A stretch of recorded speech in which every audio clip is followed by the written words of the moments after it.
What's going on, my friends and fans, and welcome back to my channel. In this video, I will be showing you the Acapela Group crying voices, but the ones that I have without the background noise.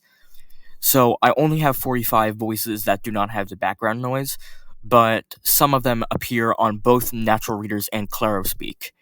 However, some of them only appear on Clarospeak, while I have two voices with recordings, two that are both from Natural Readers, but different versions of the crying voice, and one other from both Natural Readers and Clarospeak. At the end of this video, there will be a trivia question. One more thing.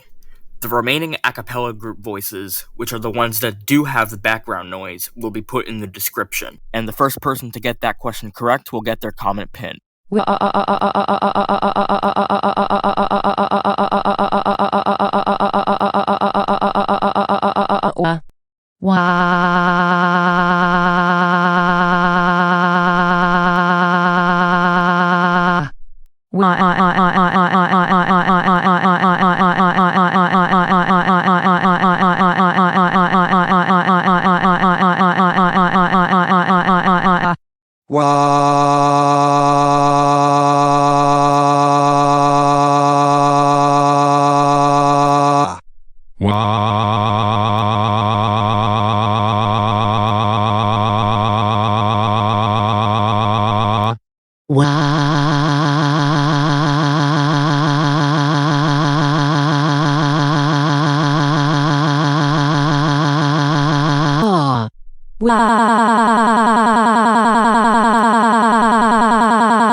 Now that I've showed you all the crying voices, we can now move on to the trivia question. Which voices only got recordings from Clarospeak? Note, there are 10 voices that I have recordings from Clarospeak, but only 9 of them are correct. The first person that gets the answer correct will get their comment pinned. And the answers will not be the voices that are in the description, obviously. Anyways, I will see you guys in my next video.